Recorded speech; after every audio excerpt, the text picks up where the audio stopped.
السلام علیکم۔ Novel Naml by نمرہ احمد کی یہ قسط نمبر 25 ہے۔ آ رہی ہے چاہے یوسف سے صدا۔ باب نمبر 11۔ کیا میں ہوں اپنے بھائی کا رکھوالا؟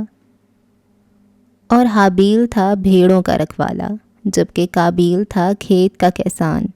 اور گزرتے وقت کے ساتھ ایسا ہوا کہ قابیل لایا اپنے باغ کا پھل، قدرے کم تر پھل، قربانی کے طور پہ اپنے رب کے لیے، اور حابیل لایا اپنے ریوڑ کے اول ذات صحت مند بھیڑ۔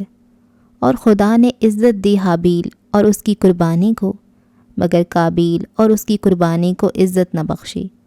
بس قابیل بہت غضبناک ہوا اور اس کا چہرہ بجھ گیا۔ تو پکارا خدا نے قابیل کو کہ کیوں ہو تم غصے میں، کیوں بجھ گیا ہے تمہارا چہرہ؟ اگر تم نیکی کرو گے تو کیا وہ قبول نہ کی جائے گی؟ اور اگر تم نہیں کرو گے نیکی تو گناہ تمہاری چوکھٹ پہ کھات لگائے بیٹھا ہے، اور تم اس کی خواہش کے تابع ہو۔ اور قابیل بات کرنے لگا اپنے بھائی حابیل سے، اور ایسا ہوا کہ جب تھے وہ دونوں کھیت میں تو قابیل اٹھ کھڑا ہوا اپنے بھائی حابیل کے مد مقابل اور قتل کر ڈالا اسے۔ بس پوچھا خدا نے قابیل سے، کہاں ہے تمہارا بھائی حابیل؟ تو وہ کہنے لگا، مجھے نہیں معلوم، کیا میں ہوں اپنے بھائی کا رکھوالا؟ اور اس پہ خدا تعالیٰ نے فرمایا، یہ تم نے کیا کر ڈالا؟ تمہارے بھائی کے لہو کی آواز مجھے زمین کے اندر سے پکار رہی ہے، اور تم ملعون ہو اس زمین میں جس نے اپنے لب کھول کر تمہارے بھائی کا خون تمہارے ہاتھ سے جذب کر لیا ہے۔ اب جب تم کھیتی باڑی کرو گے تو یہ زمین تمہیں نفع نہیں دے گی، ایک مفرور اور آوارہ گرد کی طرح پھٹکتے پھرو گے تم اس زمین پہ۔ پس کہا قابیل نے خدا سے، میری سزا میری برداشت سے بہت زیادہ ہے۔ عقد نکاح ہو چکا تھا۔ زمر کو اندر سے لایا گیا تو ایک طرف سیم اور دوسری طرف سعدی تھا۔ اس نے سعدی کی کوہنی تھام رکھی تھی اور اسی طرح قدم قدم چلتی نرم مسکراہٹ کے ساتھ آگے آ رہی تھی۔ وہاں موجود تمام لوگ اٹھ کھڑے ہوئے، فارس بھی۔ وہ زمر کے چہرے کو نہیں دیکھ رہا تھا، نگاہیں سعدی کی کوہنی تک تھیں۔ زندگی پیچیدہ ہو گئی تھی۔ زمر کو اس کے ساتھ بٹھا دیا گیا تو وہ بھی اسی سنجیدگی سے بیٹھ گیا۔ بظاہر وہ ندرت کی طرف متوجہ تھا جو اس سے کچھ کہہ رہی تھیں، مگر کنکھیوں سے اس کا نیم رخ دکھائی دے رہا تھا۔ وہ دوپٹہ اور پھر گھٹنوں سے نیچے میکسی کا فلیئر درست کرتی مسکرا کر کسی رشتہ دار کی مبارکباد کا جواب دے رہی تھی۔ اس نے میک اپ ہلکا کر رکھا تھا اور عام حالات میں اپنی پرکشش شخصیت سے ہٹ کر دیکھو تو وہ جو محض متناسب شکل و صورت کی مالک تھی، آج واقعی بہت خوبصورت لگ رہی تھی۔ اب ندرت جھک کر زمر کو کچھ کہنے لگیں، آنکھیں نم تھیں جن کو وہ بار بار پونچھتیں۔ وہ جواب میں نرم مسکراہٹ سے سرس بات میں ہلاتی رہی، مبارک سلامت مٹھائی۔ اس مختصر سی تقریب کا آخری جز مکمل ہو چکا تو صداقت دوسرے ملازموں کے ساتھ کھانا لگانے لگ گیا۔ سیم نے صوفے پہ بیٹھے بیٹھے گردن اونچی کر کے آتے جاتے ملازموں کی ٹرے دیکھنی چاہی تو حنین نے ہاتھ دبا کر اسے ٹھنڈا کیا۔ یہ چاول اور مکھن ہے، اتنی محنت نہ کرو، باربیکیو آخر میں ہے، میں پہلے ہی دیکھ چکی ہوں۔ اطمینان سے اطلاع دی۔ وہ فارس اور زمر کے صوفے کے قریب بیٹھی تھی، درمیان میں صرف بڑے ابا کی ویل چیئر تھی۔ دفتن بڑے ابا حنین کی طرف چہرہ کر کے کہنے لگے، لڑکی کیا تم وہ نوز رنگ پہنو گی بھی صحیح یا ایسے ہی لے لی میری بیٹی سے؟ اگر آپ کو لگتا ہے کہ آپ کی اس بات پہ غیرت میں آ کر میں وہ نت واپس کر دوں گی تو ایسا نہیں ہونے والا۔ میں نارمل نہیں ہوں، میں حنین ہوں۔ پھپھو پہ یہی لانگ سوٹ کرتی ہے، میں نہیں چاہتی کہ وہ اسے اتاریں۔ وہ بڑے ابا کی جانب چہرہ جھکا کر آنکھیں گھما کر بولی، اور فارس نے بھی اختیار اس کو دیکھا، مگر حنین نے بھرپور کوشش کی کہ وہ فارس کی طرف نہ دیکھے، شاید اسے ہنسی آ جائے، شاید ڈھیر سارا رونا۔ ندرت نے بھی سن لیا تھا کافی ملال سے، اور حنا کو گھورتے ہوئے اس کی اس ڈٹھائی کو تفصیل سے بیان کرتے افسوس کرنے لگیں۔ فارس نے اپنے پیر کے انگوٹھے کو دیکھتے پوری بات سنی مگر چپ رہا۔ زمر نرمی سے اتنا ہی بولی، حنا ٹھیک کہہ رہی ہے بھابھی، مجھے یہ لانگ بہت پسند ہے، میں اسے چھوڑنا بھی نہیں چاہتی۔ فارس کا سر جھکا تھا، گردن میں ڈوب کر ابھرتی گلٹی نمایاں ہوئی۔ حنین بال کان کے پیچھے اڑستی ادھر ادھر دیکھنے لگی۔ یہ کہاں سے بنوائی تھی؟ فرزانہ باجی زمر کے اس طرف بیٹھتے ہوئے پوچھنے لگیں۔ یہ میری ایک اسٹوڈنٹ نے مجھے دی تھی، آپ کو پتہ ہے نا بچیاں اپنی ٹیچرز کو ایسے گفٹس دینے کے لیے کریزی ہوتی ہیں۔ میں ہمیشہ واپس کر دیتی ہوں، مگر یہ رکھ لی۔ وہ جو واقعتاً اس لونگ کے حسب نسب سے ناواقف تھی، سادگی سے ان کی طرف چہرہ کیے بتائے گئی۔ کھانا لگ چکا تھا، اشتہا انگیز خوشبو ہر سو پھیلی تھی۔ باتوں مسکراہٹوں کے شور میں فارس بالکل خاموش بیٹھا تھا۔ نگاہیں سامنے میز پہ جمی تھیں، پہلو میں بیٹھی زمر اپنا کامدار دوپٹہ درست کر رہی تھی۔ سیم نے کھانے کے لیے جاتے اس کے گھٹنوں پہ پھول لا کر رکھے تھے، ایک کلی سے اس کے دوپٹے کا کام اڑ گیا تھا۔ وہ الجھے تاروں سے اس کو نکالنے کی کوشش کر رہی تھی، بار بار ٹہنی کو کھینچتی مگر وہ الگ نہ ہو پاتی۔ وہ بھی اختیار گردن جھکا کر دیکھنے لگا۔ وہ غلط سمت سے کھینچ رہی تھی اور مسلسل حرکت پہ فارس کو اکتاہٹ ہو رہی تھی۔ اس نے ہاتھ بڑھایا اور ٹہنی کھینچ لی۔ زمر نے چونک کر اسے دیکھا، نگاہیں ملی۔ اس کی رسمی مسکراہٹ مدھم ہوئی، چہرے پہ برہمی آئی۔ مجھے آپ کی کسی مدد کی ضرورت نہیں ہے، دبی دبی سی وہ بولی اور سختی سے کامدار دوپٹہ چھڑایا۔ جب تک زندہ ہیں یاد رکھیے گا، اور قدرے دوسری طرف سے رکھ گئی۔ چونکہ کھانا ڈال کر اکا دکا لوگ ادھر ہی آ رہے تھے تو وہ اگلے ہی لمحے چہرے پہ پھر سے مسکراہٹ لے آئی۔ فارس نے کچھ نہیں کہا، محض لب بھینچے سامنے دیکھنے لگا، جہاں میز کے گرد کھڑے لوگ جھک کر کھانا نکال رہے تھے۔ منظر تبدیل ہونے لگا، فضائیں بدلیں، وقت چند سال پیچھے گیا۔ یونیورسٹی کی لائبریری میں اس شام کا منظر نمایاں ہوا۔ اس منظر پہ ایسی زردی چھائی تھی جیسی پرانی کتابوں میں ملنے والے سوکھے پھولوں پہ چھائی ہوتی ہے۔ لائبریری کی کھڑکی سے باہر اترتی شام گہری ہوتی دکھائی دے رہی تھی۔ کونے والی میز پہ گھنگریالے بالوں والی لڑکی بیٹھی، چہرہ جھکائے کاغذ پہ کچھ لکھ رہی تھی۔ بائیں ہاتھ پہلی کرسی پہ وہ پیچھے ہو کر بیٹھا زمر کے کاغذات کو دیکھ رہا تھا، جو کہ چہرے کے باعث ایک گھنگریالی لٹ کاغذ کو چھو رہی تھی۔ دفتن ساتھ رکھا چھوٹا پرانا نوکیا ذرا سا بچ کر خاموش ہو گیا۔ زمر نے قدرے کوفت سے سر اٹھا کر اسے دیکھا۔ ایک تو لوگ صرف مسڈ کال کیوں دیتے ہیں، وہ بڑبڑائی۔ موڈ آف تھا اور تھکن زدہ لگتی تھی۔ موبائل اٹھا کر کال ملائی اور اسے کان پہ لگایا، قلم انگلیوں میں گھماتی منتظر خاموشی سننے گئی۔ پھر کمپیوٹرائزڈ آواز آئی تو اس کی آنکھوں میں ڈھیروں بیزاری اتری۔ بیلنس ختم۔ چنجلا کر فون کان سے ہٹایا اور پرس میں ڈالا تھا۔ انسان کا فون خراب نہ ہو بس۔ یہ کس کا فون ہے؟ وہ مسکراہٹ دبائے اسے دیکھ رہا تھا۔ میری امی کا، پری پیڈ ہے۔ پرس سے ایک کارڈ نکالا۔ میں پوسٹ پیڈ استعمال کرتی ہوں، وہ خراب تھا تو عارضی طور پہ یہی صحیح۔ وہ اتنی لمبی غیر ضروری بات اس سے نہیں کیا کرتی تھی، یہ اب بھی بس برے موڈ میں بول گئی۔ کارڈ نکالا اور چہرہ جھکائے اس کی سلور کوٹنگ ناخن سے رگڑنے لگی۔ فارس کے ابرو بھنجے، قدرے غیر آرام دہ سا وہ آگے ہوا۔ یہ اور متذبذب سا رکا۔ زمر نے رگڑتا ناخن روک کر آنکھیں اٹھا کر اسے دیکھا۔ جی؟ یہ ناخن سے نہیں اسکریچ کرتے، ادھر لائیے۔ جیب سے چابی نکالتی ہوئی دوسرا ہاتھ بڑھایا۔ زمر نے ایک نظر اس کے ہاتھ پہ ڈالی، دوسری کارڈ پہ، اور پھر کارڈ اس کے ہاتھ پہ رکھا۔ فارس چابی نکال کر اٹھا اور کارڈ اسکریچ کرتے چند قدم آگے چلتا گیا۔ لائبریرین کی ٹیبل تک رکا، باکس سے 2 ٹیشو نکالے اور واپس آیا۔ کرسی کھینچ کر بیٹھا، ٹیشو اس کی طرف بڑھائے۔ ناخن صاف کر لیں، یہ کوٹنگ صحت کے لیے خطرناک ہوتی ہے۔ زمر نے ٹیشو پکڑ لیے اور پھر ناخن صاف کرتی اس کو دیکھی گئی۔ وہ اب اس کا موبائل اٹھائے، کارڈ سے نمبر دیکھ کر ٹائپ کر رہا تھا۔ ریچارج کر کے موبائل اس کے سامنے رکھا، پھر اس کا چہرہ دیکھا۔ وہ متذبذب سی اسے دیکھ رہی تھی۔ جب وہ بولی نہیں تو فارس کو کہنا پڑا، اب ملا لیجیے کال۔ زمر نے کچھ کہے بنا پرس میں ہاتھ ڈالا اور کچھ نکال کر سامنے رکھا۔ فارس نے چونک کر دیکھا، وہ پلاسٹ میں لپٹے 9 کارڈ کی اسٹرپ تھی۔ ان میں سے 10واں کارڈ وہ تھا جو اس نے ابھی ابھی فیڈ کیا تھا۔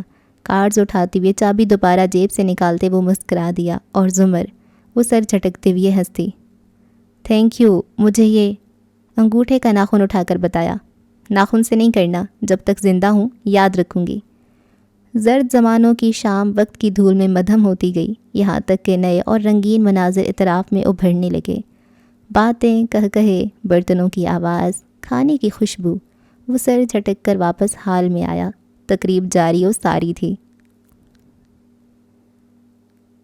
کاش کوئی ہم سے بھی پوچھے رات گئے تک کیوں جاگے ہو۔ کسرے کاردار کی اونچے ستون رات میں بھی روشن نظر آتے تھے۔ ایسے میں فیونا لاؤنج کی سیڑھیاں چڑھ کر اوپر آئی اور نوشرواں کے کمرے کا دروازہ بجا کر کھولا۔ نوشرواں اندر نہیں تھا، غالباً باتھ روم میں تھا۔ مدھم بتی جل رہی تھی۔ وہ پانی کی بکٹ لیے بالکنی کی سمت باہر نکل آئی۔ باری باری پودوں کو پانی دیا۔ گاہے بگاہے نگاہ اٹھا کر انیکسی کی سمت بھی دیکھ لیتی، جہاں سفید پاؤں کو چھوتے لباس والی دلہن کو ایک خاتون ہاتھ سے پکڑ کر گاڑی سے باہر لا رہی تھی۔ فیونا نے اشتیاق سے گردن اونچی کر کے دیکھنا چاہا، مگر دلہن کی پشت تھی۔ وہ مایوس ہو کر اندر آ گئی۔ واپس جاتے جاتے اسٹڈی ٹیبل تک ٹھہری۔ وہاں کاغذ کی کھلی پڑیا رکھی تھی، اس پہ سفید دانے دار شے رکھی تھی۔ اس نے چھٹک کر اس پڑیا کو دیکھا، بے اختیار استحجابیہ ابرو اٹھائی۔ تبھی باتھ روم کا دروازہ کھلا۔ فیونا چونک کر اس طرف دیکھنے لگی جہاں سے وہ آ رہا تھا۔ ملگجے لباس اور سرخ آنکھوں کے ساتھ وہ بہت سست سا لگ رہا تھا۔ فیونا نہیں ہلی، وہیں کھڑی رہی۔ نوشروان اسے دیکھ کر چونکا، فوراً سے پڑیا کو دیکھا، پھر ابرو تن گئی، بیزاری سے سر جھٹکا۔ جاؤ، جا کر بتا دو ہاشم بھائی کو کہ میں ڈرگز لے رہا ہوں۔ فیونا نے تھوک نکلا، بظاہر مسکرائی۔ اگر میں گھر کے ایک فرد کی بات دوسرے کو بتانے والی ہوتی تو مسز کاردار مجھے پہلے دن ہی نکال دیتی سر۔ میں آپ کی ملازمہ ہوں، آپ کے حکم کی پابند ہوں۔ تابعداری سے سر جھکا کر وہ بولی تو شیرو مشکوک نظروں سے اسے گھورتا رہا، پھر اسٹڈی ٹیبل کی کرسی کھینچ کر بیٹھا، چابی کے لوہے سے ٹکڑوں کو چور چور کرنے لگا۔ سر، کیا میں آپ کی کوئی مدد کر سکتی ہوں؟ قدرے ہمدردی سے اس نے ڈرگ پیستے شیرو کے ہاتھوں کو دیکھا۔ مجھے کسی مدد کی کیا ضرورت؟ بے پرواہی سے شانے اچکائے، مگر آواز میں اداسیاں گھل رہی تھیں۔ میں نوشیروان کاردار ہوں، بھائی کہتا ہے تم ایک بڑے خاندان میں پیدا ہونے والے بڑے انسان ہو، میں کیوں مدد مانگوں گا کسی سے؟ وہ جیسے خود پہ طنز کر رہا تھا۔ فیونا بکٹ پکڑے فکر مندی سے بھویں سکیڑے 2 قدم آگے آئی۔ آپ کو ایسے نہیں سوچنا چاہیے، آپ واقعی ایک بڑے انسان ہیں۔ فیونا نے رک کر مزید خوبیوں والے سابقے لاحق کے جوڑنے کی کوشش کی، مگر شیرو کی کوئی خوبی یاد نہیں آ رہی تھی۔ ہاں، سر جھکائے چابی سے پاؤڈر پیستے اس نے استہزاء سے سر جھٹکا۔ پتہ نہیں کون بڑا ہے کون چھوٹا، ممی نے میرا نام نوشیروان رکھا، جانتی ہوں اس کا مطلب کیا ہوتا ہے؟ فیونا نے نفی میں گردن ہلائی۔ بادشاہ، سپر ہیرو۔ ہاں، پھر سر جھٹکا۔ بے اختیار ایک منظر یاد آیا۔ کوریا جا کر اغوا کا ڈرامہ کرنے سے چند دن قبل حنین کو دیے جانے والے ڈنر میں جب سب لاؤنج میں بیٹھے تھے تو جواہرات نے ندرت کی کسی بات کے جواب میں کہا تھا، مجھے نہیں لگتا مجھے اپنے چھوٹے بیٹے کے نام سے زیادہ کوئی نام پسند ہے۔ نوشیروان، ایک بڑا بادشاہ، ایک بڑا ہیرو، سپر ہیرو۔ فخر سے گردن تن کر نوشیروان کو دیکھتی ہوئی اس کی ماں مسکرا کر بولی تھی۔ وہ بھی ذرا سا مسکرایا۔ اور وہ تیز ترار لڑکی، وہ شدید اریٹیٹنگ حنین، وہ فوراً سعدی کے قریب جھکی اور کان میں سرگوشی کی۔ بھائی، اگر یہ لوزر سپر ہیرو ہے تو میں تو پھر ہیلن آف ٹرائی ہوں۔ اور سعدی نے بہت دقت سے اپنی مسکراہٹ روک کر اس کو چپ رہنے کو کہا، کیونکہ نوشیروان قریب ہی بیٹھا تھا اور اس نے سن لیا تھا۔ میرے نام سے لے کر میری شخصیت تک میری ہر چیز کا مذاق بناتے ہیں وہ دونوں۔ چابی زور زور سے پاؤڈر پہ دباتا وہ کہہ رہا تھا، یونیورسٹی سے لے کر اب تک وہ سعدی، وہ ہمیشہ میرا کمپٹیشن بنا رہتا ہے۔ ممی کی نظر میں، ہاشم بھائی کی نظر میں وہ بہت اعلیٰ چیز ہے، اور میں کیا ہوں؟ ایک لوزر؟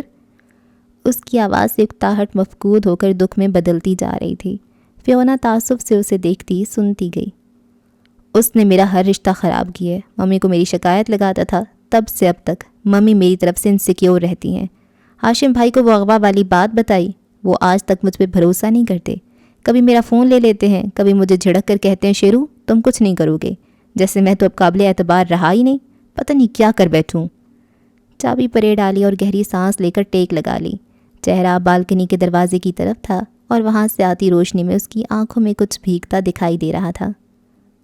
اور میرے ڈیڈ، اس نے ڈیڈ اور میرے درمیان اتنا فاصلہ پیدا کر دیا کہ میں ان کی منتیں کرتا رہا وہ مجھے معاف کر دیں، مگر وہ مجھ سے بات ہی نہیں کرتے تھے۔ اس نے آنکھیں بند کیں، زخم پھر سے تازہ ہوئے۔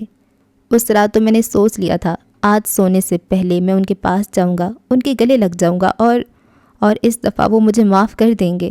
اور اسی رات فیونا، میرے ڈیڈ مر گئے۔ فیونا کا احساس ہوا کہ بے خودی کے عالم میں بند آنکھوں سے بولتا شیرو غالباً منشیات کے زیر اثر ہے۔ اسٹڈی ٹیبل کے قریب بین میں خالی پڑیاں تازہ تازہ گرائی نظر آ رہی تھیں، اور وہ اس حال میں مرے کہ وہ مجھ سے ناراض تھے۔